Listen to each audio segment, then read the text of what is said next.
नवाज शरीफ को मिलने वाली रिलीफ पर कुछ हल्के सवाल भी उठाते नजर आ रहे हैं। आज चौधरी परवेज इलाही ने इस हवाले से कहा कि 5 माह से हम जमानत पर हैं, फिर भी हमें तंग किया जा रहा है।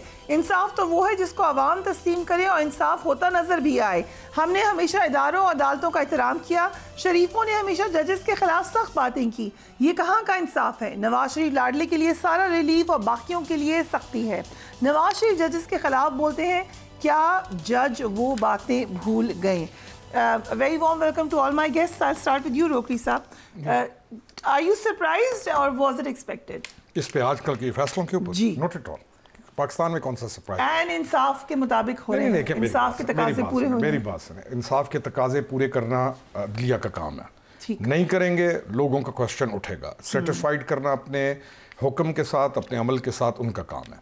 ज़्यादा अहम होता है पॉलिटिशियन के लिए कि वो तमाम ऐसे काम करे कि उसकी अपनी जो पोजीशन है वो डैमेज ना हो। असूल तो ये है, क्योंकि वो जब डैमेज होगी तो पब्लिक के अंदर उसका जो इमेज होता है वो सबसे अहम होता है। लेकिन क्योंकि यहाँ पब्लिक जो है सारी की सारी वो अभी तक उस लेवल पर पहुँचने हमने दी नहीं, है ही नहीं उस पब्लिक पे कि वो ये तमीज़ कर सके कि पानी है, ये इसके अंदर कावा है, क्या है। वैसे I think public is smarter than you think. Not at all. Public हमारी जो है, अभी तक हम पब्लिक को उसकी इंटेलेक्ट को चैलेंज करते हैं अभी तक, और वो बड़ा अच्छा चलता है हमारे। अभी कुछ दिन पहले यही आप समझते हैं वहाँ बेवकूफ़ है, चैलेंज करते हैं। अगर मैं कहूँ ना बेवकूफ़ है तो फिर एक चल पड़ेगा कि उसने कहा वहाँ बेवकूफ़ है, तो फिर मैं तो गया ना, मेरी तो सियासत गई।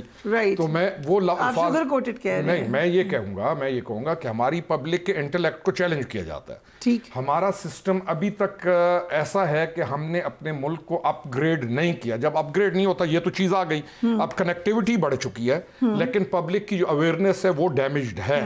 दूसरा पॉइंट ये है कि जो पिछला टाइम गुजरा है और उसके बाद अदालतों का, आप क्योंकि हमारी मेमोरी भी शॉर्ट, थोड़ी हम मेमोरी पे चलते हैं, ये तो कुछ दिन पहले तक 1.5-2 महीने 3 महीने पहले तक अदालतों के ऊपर एक तरफ से वार हो रहा था और बड़े शदीद वार थे। PMLN की तरफ से भी हो रहा था, PTI की तरफ से भी हो रहा था, हर तरफ से होता है। यानी हमें चाहिए डिसीजन वो जो सिर्फ और सिर्फ हमें फेवर करें। अगर कहीं डिसीजन हमारे खिलाफ आया तो हम हमला कर देंगे, हमारे फेवर में आए तो मीडिया भी, बाकी भी, पब्लिक भी, एक यानी हम कंफ्यूज इसलिए हैं कि हमें अभी तक मामलात का उस तरीके से इदराक नहीं होता तमाम को। ठीक, तो कोई भी बयानिया कैसे किसी भी सूरत के अंदर बिक जाता है। लेकिन मैं अपने आर्गुमेंट को ख़त्म ये करता हूँ कि सबसे ज़्यादा जो भी आदमी है, पार्टी का जो लीडर है, उसको चाहिए कि वो क्या कर रहा है। उसने अपने कद की हिफाजत, अपने मनसब की हिफाजत, अपने मकाम की हिफाजत उसने करना है। जो भी सीट्स पे बैठे हैं उन्होंने अपने अपने इदारे को तहफ़्फ़ुज़ देना है। इदारे को तहफ़्फ़ुज़ देने का मतलब क्या है? पाकिस्तान को तहफ़्फ़ुज़ देना। ठीक, अदलिया, ये तमाम इदारे, तो this is what I have to say. लेकिन हमें पब्लिक की इंटेलेक्ट को कभी भी चैलेंज नहीं करना चाहिए। हम ये ना समझें कि चीज़ें अब वैसी हैं जैसे पहले हुआ करती थी, अब चीज़ें खुल जाती हैं बस। इलेक्शन कमीशन ऑफ पाकिस्तान ने आज इसकी वजाहत की है, उस पर मैं डिबेट करती हूँ, मेरे पास है। लेकिन you agree with the president कि इलेक्शन नहीं होते नजर आ रहे? प्रेसिडेंट ऑफ पाकिस्तान है, यानी इस अच्छा इंटरेस्टिंग ये है कि सवाल होता है और सवाल का 1 सेकंड नहीं गुजरता, जवाब नहीं के तौर पे आ जाता है कि नहीं होंगे। यानी मैं, आप मेरे से पूछते हैं तो मैं कुछ सोचता हूँ, सोच के कहूँगा नहीं। ऐसा रिएक्शन था उस क्वेश्चन का कि जिससे वो बाय इटसेल्फ रिएक्शन बताता है कि सवाल भी या शायद जवाब भी तैयार था। अब इस सीट के ऊपर, इतने बड़े ओहदे के ऊपर बैठा हुआ एक आदमी अगर कहता है कि ये मुझे नजर नहीं आते, तो उसकी बात को अहम तो लेना पड़ता है। आपको नजर आ रहे हैं? नहीं, मैं उसी पे आ रहा हूँ ना कि एक बहुत, आप मुझे कुछ कहेंगी ना तो मैं आपकी इस हैसियत की वजह से आपकी बात को अहम लूंगा। उस ओहदे के ऊपर बैठा हुआ आदमी एक बात को अहम लेता है। लेकिन जब हम बैकग्राउंड में थोड़ा सा जाते हैं तो बहुत सारी बातें ऐसी की हुई हैं उसी ओहदे के ऊपर बैठ के, ऐसी ट्वीट्स हैं, ऐसी चीजें हैं कि जिस पर जाके एम्बिग्यूटी होती है कि कहीं कोई नया पेंडोरा बॉक्स का कुछ नई चीज तो नहीं करने लगा भाईजान। You don't trust the president? Yeah, I don't trust him. You don't? No, I don't trust him. Khan साहब also doesn't trust him. नहीं, मुझे नहीं पता, वो जाने और उनका काम जाने। लेकिन I don't trust him because, लेकिन वो सीट इतनी बड़ी है, ओहदा इतना बड़ा है, मकाम इतना बड़ा है कि उसके ऊपर कही हुई बात को आप यानी उसको आप ऑल ऑफ ए सडन कहेंगे यार इस बंदे ने ये क्यों कह दिया, इस मकाम के ऊपर बैठा हुआ ये बंदा बात कर रहा है। वही प्रेसिडेंट है जो खुद डेट दे चुके हैं दफा इलेक्शन की, उसके बाद डेट देने के बाद फिर बहुत सारी चीजें हैं। मैं वही कह रहा हूँ उनका बैकग्राउंड देखते हुए तो डिनाइल में भी बंदा जाता है, शकूक को शुबहात भी आते हैं, तशकीक भी है कि there is something fishy which he is trying to say, लेकिन ओहदा इतना बड़ा है कि उसकी कही हुई बात को आप यानी मेरे लिए वो है कि why has he said this thing, right, there must be something, there must be something. ये अहम बात है। लेकिन क्योंकि आप टीटीआई के साथ रहे, क्लोजली एसोसिएटेड रहे, आप अलवी साहब को भी जानते हो, जानते हैं।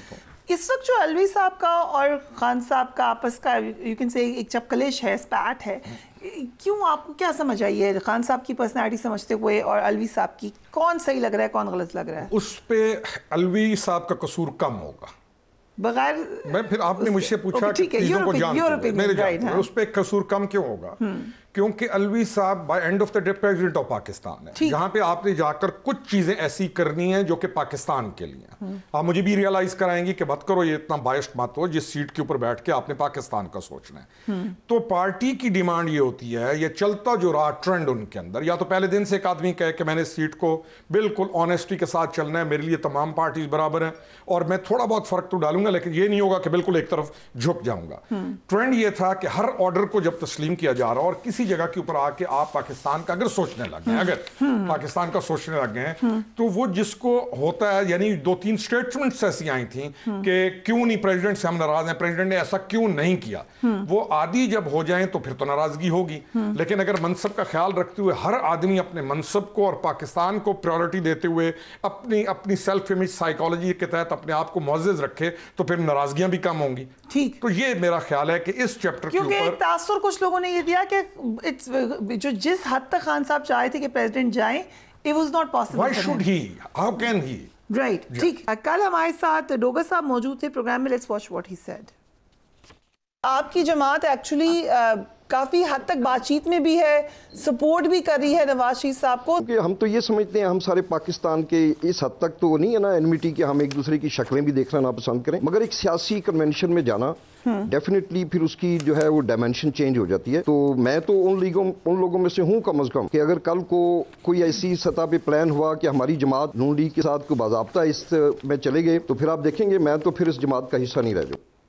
रोकरी साहब, योर कमेंट्स, आपके फॉर्मर कोर्समेट भी हैं? जी मेरे कोर्समेट भी है, रूममेट भी है जी। ओके, सो फिर लेकिन ओपिनियन एक है कि नहीं है? मैं बायस डो के नहीं, लेकिन मैं ये इंडोर्स करूंगा कि हाशिम डोगर का जो कंसर्न है वो जस्टिफाइड है। राइट। देखिए इलेक्शन लड़ना होता है पार्टी ने आपने एक दूसरे के मुखालिफ। अब ये नहीं हो सकता कि मैं उकाब के साइन मेरा नाम लिखा हुआ और साथ किसी और का हो, दुश्मनियां या अदावत की बात तो हो नहीं रही कि हम एक दूसरे को लान तान करें या हक को बातिल का इसको मार्का ठहराएं, लेकिन ये नहीं हो सकता कि हम हमारे साथ जो भाई या जो दोस्त हमारे साथ चल रहे होते हैं उनके सामने मामला बड़ा क्लियर होना चाहिए, साफ और वाज़ेह होना चाहिए। उनको ये मैसेज हम कभी भी नहीं देंगे कि हम इधर भी हैं और उधर भी हैं। लेकिन जिस दिन आवन चौधरी साहब मौजूद है नवाज शरीफ को वेलकम करने, मैं वही कह रहा हूं, हेलीकॉप्टर जहांगीर तरीन साहब का अगर वो अमल ना होता तो आज ये सवाल जवाब भी ना हो। आपने पूछा जहांगीर तरीन साहब? नहीं, नॉट एट ऑल। ये कैसी पार्टी है? जमहूरी पार्टी है, ये सवाल तो करें क्या? हम तो देखिए ना, मैं फिर कह रहा हूँ कि हम उन लोगों में से हैं जो कि साफ शफाफ बात का साफ शफाफ जवाब हमेशा दे देते आए हैं, चाहे किसी भी पार्टी में थे, चाहे पिछली में थे जी। और इन साफ शफाफ जवाबों देने और उसकी वजह से मामलात गड़बड़ भी होते हैं, लेकिन हम तो कहते आए हैं। क्यों? क्योंकि प्रोग्रेसिव पॉलिटिकल पार्टी के लिए ये लाजिम है। अब वो अगर अमल ना हुआ होता तो आज ये डिबेट भी ना हो रही होती, यानी होती ही ना। हमने इलेक्शन लड़ना है और हमारा मुकाबला है ही नून लीग के साथ, पीपल्स पार्टी के साथ तो मुकाबला है भी नहीं। पंजाब के अंदर जो हमारा मेन जो हमारा मुकाबले के लिए आपने हेलीकॉप्टर भेज दिया कि चले अच्छा मुकाबला हो जाएगा। गलत हुआ ना, बिल्कुल गलत हुआ, 100% गलत हुआ। उसके ऑप्टिक्स गलत जाते हैं। आज हमें बैठ के ये चीजें क्यों क्लियर करना पड़ता है? लेट्स से क्योंकि मुलाकातें भी हो रही हैं, बातें भी हो रही हैं, आपको पता है, आई एम श्योर आपको पता है। सर मुझे ये बताएं कि अगर ये आप कर लें डिसाइड कि हमने इकट्ठे लड़ना है, जैसे कि डोगर साहब ने कहा, will you leave the party? मैं कभी इकट्ठा नहीं लड़ूंगा। आप कभी नहीं लड़ेंगे? सवाल ही नहीं पैदा होता। सो ये अब रिकॉर्ड हो गया, ये सोच मैं हमेशा बात, तो फिर क्या करेंगे? पीपल्स पार्टी में मैं बात हमेशा वो करता हूं जो कहता होता हूं कि ये मेरी बात का लिख लें, ठीक, ये ऑन रिकॉर्ड है। हम इस चीज को कैसे कह सकते हैं कि हम इत्तेहाद करके इलेक्शन लड़ेंगे? कैसे हो सकता? So your point of view is कि आप पीटीआई से भी नाराज हैं, लेकिन पीटीआई से नाराजगी का मतलब ये नहीं है कि आप पीएमएलएन से पीटीआई से जो हमारी नाराजगी उसकी वजूहात टोटली डिफरेंट थी। अगर मैं तो ये कहता हूं कि अगर जो मैं कोशिश कर रहे थे हम लोग या मैं जो था, तो ये हालात ही ना आते। ठीक है, हमें प्रोग्रेसिव पॉलिटिकल ग्रोथ पे चलना चाहिए था, हम नुकसान किया तो वो एक अलग चीज है। लेकिन ये मतलब नहीं है कि हम नून के बयानिए को या नून को सपोर्ट करना शुरू कर देंगे या उनसे इत्तेहाद की बात करना शुरू कर देंगे या इत्तेहाद को सपोर्ट करेंगे। Not at all.